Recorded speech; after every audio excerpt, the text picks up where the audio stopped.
नमस्कार बच्चों, स्वागत है आपका एडोस्पेस चैनल पर। तो बच्चों, आज हम जानेंगे आश्रम व्यवस्था यानी उत्तर वैदिक काल में जो आश्रम व्यवस्था था उसके बारे में हम चर्चा करेंगे, अध्ययन करेंगे। बच्चे, इससे पहले मैं पार्ट 4 वीडियो अपलोड कर चुका हूँ जो कि उत्तर वैदिक समाज के बारे में है। तो बच्चों, आज हम पढ़ेंगे उत्तर वैदिक आश्रम व्यवस्था। उत्तर वैदिक काल का जो आश्रम व्यवस्था है उसके बारे में चर्चा करेंगे, अध्ययन करेंगे। तो बच्चे स्टार्ट करते हैं।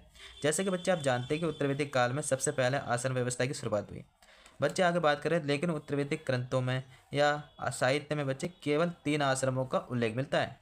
पहला बच्चे ब्रह्मचर्य आश्रम, दूसरा गृहस्थ आश्रम और वानप्रस्थ आश्रम। बच्चे आगे बात करें तो सबसे पहले जवाल उपनिषद में चारों आश्रमों का उल्लेख मिलता है। संन्यास आश्रम का जो सबसे पहले उल्लेख कहाँ मिलता है बच्चे? जवाल उपनिषद में, है ना।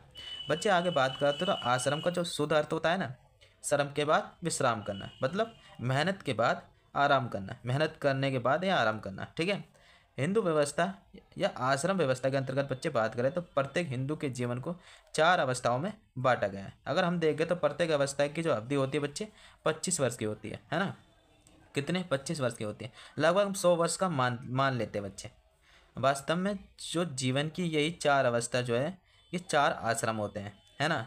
प्रत्येक अवस्था को 4 आश्रम से जोड़ा जाता है। बच्चे आगे बात करें तो प्रत्येक आश्रम में समाज के प्रति मनुष्य के कर्तव्यों को परिभाषित किया गया है। समाज जो प्रत्येक आश्रम है, जो प्रत्येक आश्रम बच्चे समाज के प्रति जो मनुष्य के कर्तव्यों को परिभाषित किया गया है। दिखाई दे रहा है बच्चे? हाँ, कर्तव्यों को परिभाषित किया गया है। मनुष्य के जो समाज के प्रति जो मनुष्य के जो कर्तव्य है ना, उसको परिभाषित किया गया है आश्रम में, इन 4 आश्रमों में। बच्चे बात करें तो यानी प्रत्येक आश्रम जो है जीवन की एक अवस्था होती है जिसमें रहकर मनुष्य कुछ निश्चित कर्तव्यों को पूरा करता है। बच्चे आगे बात करें तो चारों आश्रमों में गृहस्थ आश्रम को सबसे महत्वपूर्ण स्थान प्रदान किया गया है। बच्चे ब्रह्मचर्य आश्रम को देखते हैं पहले। सबसे पहला आता है हमारा ब्रह्मचर्य आश्रम। बच्चे ब्रह्मचर्य आश्रम की जो अवधि होती है 25 वर्ष तक रहती है।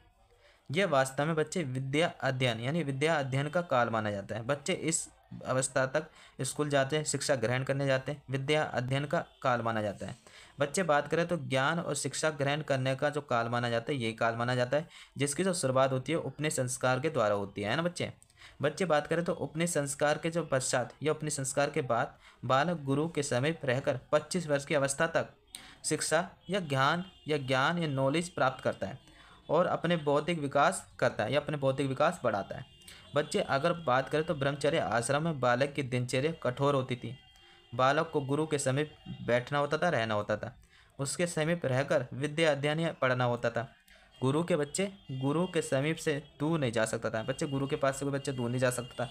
एक निश्चित वातावरण में रहना होता था, इस वातावरण को छोड़कर नहीं जा सकता था। कुछ कठोर नियम का पालन भी करना पड़ता था उन्हें, जैसे बच्चे मांस न खाना, मदिरा मतलब दारू वगैरह, शराब वगैरह नहीं पीना, स्त्रियों को जो संपर्क उससे उनसे दूरी बनाए रखना स्त्रियों से। यहाँ तक कि बच्चे फूल सूंघना भी नहीं, यानी जो फूल हुआ करते थे उनको भी नहीं सूंघना। ऐसा कठोर नियम हुआ करते, जो फूल वगैरह होती थी ना उनको भी नहीं सूंघना, है ना। ऐसे कठोर बनाए जाते थे, नियम बनाए जाते थे बच्चे। बच्चे आगे बात करते तो ब्रह्मचर्य। तो ब्रह्मचर्य 2 प्रकार के होते थे। जो बालक 25 वर्ष तक था, यानी ब्रह्मचर्य 2 प्रकार के होते थे। जो बालक 25 वर्ष तक विद्या अध्ययन करता था उसे ब्रह्मचर्य कहा जाता था। बच्चे ब्रह्मचर्य जो थे वे ब्रह्मचर्य जो नियम के अनुसार 25 वर्ष की अवस्था तक विद्या अध्ययन करते थे उन्हें नैष्टिक कहा गया। बच्चे क्या कहा गया? नैष्टिक कहा गया। और ब्रह्मचर्य जो जीवन भर गुरु के समीप रहकर विद्या अध्ययन करते थे उन्हें उपकुर्माण कहा गया। क्या कहा गया बच्चे? उपकुर्माण, है ना। जो बच्चे क्या करते थे, 25 वर्ष हो गया, विद्या अध्ययन कर लिया, ठीक है, शिक्षा ग्रहण कर लिया, अब गृहस्थ आश्रम में जाना चाहते हैं, उन्हें नैष्टिक कहा जाता था। लेकिन जो बच्चे ब्रह्मचर्य रहना चाहते थे, जो गृहस्थ आश्रम में नहीं रहना चाहते थे, तो उन्हें उपकुर्माण कहा गया, जो पूरी जिंदगी जो है गुरु के पास अध्ययन करते करते बिता देते थे। तो बच्चे उपकुर्माण उन्हें कहा गया। जो बच्चे ब्रह्मचर्य 25 वर्ष के बाद बच्चे विद्या अध्ययन करने के बाद गृहस्थ आश्रम में जाते थे उन्हें नैष्टिक कहा गया, ठीक है। 2 प्रकार के होते थे, अब फर्क समझ चुके, उपकुर्माण और नैष्टिक। बच्चे इसी प्रकार कन्या ब्रह्मचर्य भी 2 प्रकार की होती थी। मतलब कन्या ब्रह्मचर्य, जो कन्या 25 वर्ष तक गुरु के समीप रहकर विद्या अध्ययन करती थी उसे ब्रह्मवादिनी कहा गया। क्या कहा गया बच्चे? ब्रह्मवादिनी कहा गया। कन्या ब्रह्मचर्य, जो कन्या जीवन भर गुरु के समीप रहकर शिक्षा ग्रहण करती थी उसे बच्चे साधु वधु कहा गया है। कहा गया। दिखाई दे रहा है बच्चे आपको, साधु वधु कहा गया है। दो प्रकार के ब्रह्मचर्य हो गए, कन्या ब्रह्मचर्य और कन्या ब्रह्मचर्य ही है। फर्क आप समझ चुके होंगे। तो साधु वधु जो गुरु के समीप जीवन भर रहकर शिक्षा ग्रहण करते थे उन्हें साधु वधु कहते थे। जो बच्चे 25 वर्ष तक शिक्षा ग्रहण करते थे गुरु के समीप बैठकर, है ना, उसे ब्रह्मवादिनी कहते थे, है ना बच्चे। ये जो हुआ करते थे कि इस प्रकार के ब्रह्मचर्य होते थे। 25 वर्ष के बाद, 25 साल के बाद बच्चे ये गृहस्थ आश्रम में चले जाते थे, है ना।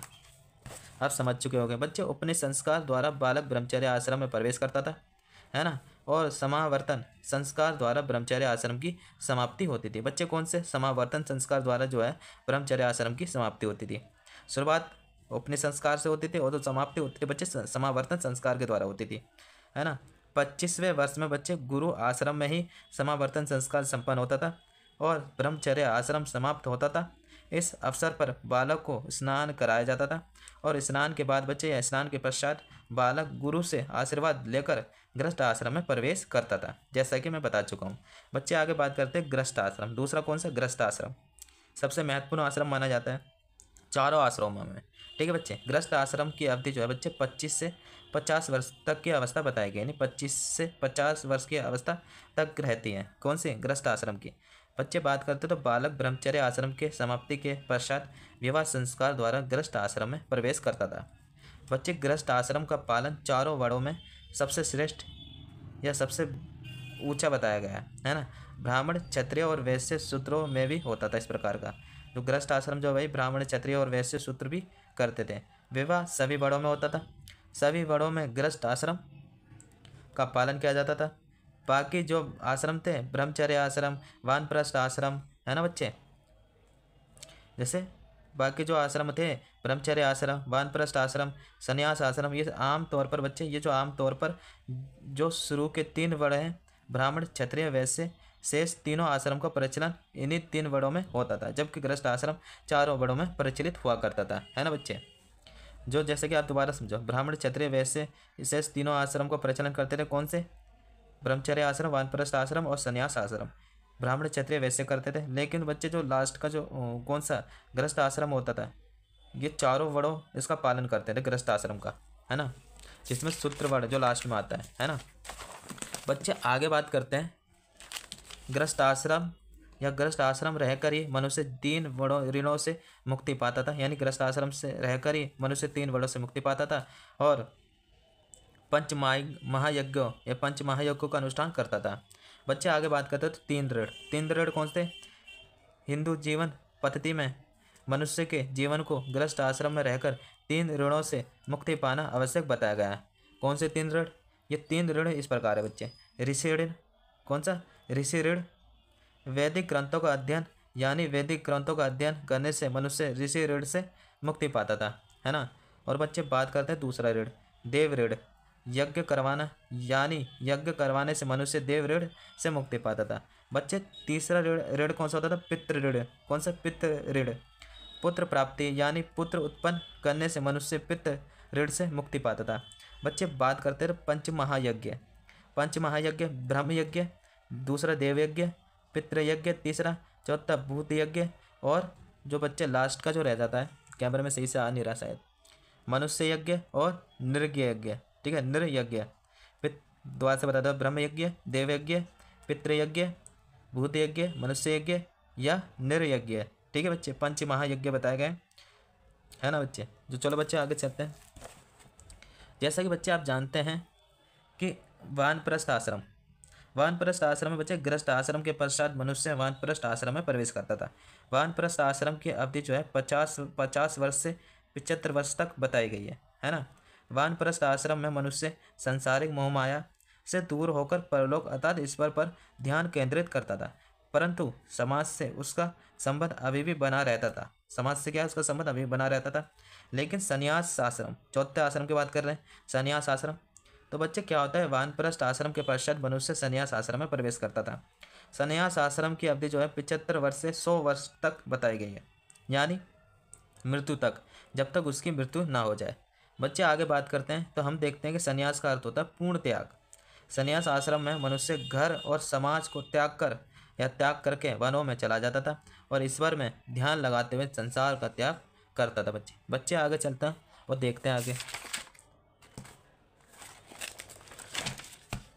जैसे कि बच्चे हिंदू व्यवस्था में चार पुरुषार्थ यानी पुरुषार्थ हुए। हिंदू व्यवस्था में चार पुरुषार्थ हुए की कल्पना की गई। किसकी? हिंदू व्यवस्था में चार पुरुषार्थ की कल्पना की गई बच्चे।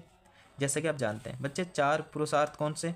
हिंदू व्यवस्था में चार पुरुषार्थों की कल्पना की गई है और मनुष्य को इन चारों पुरुषार्थों को प्राप्त करना आवश्यक बताया गया है।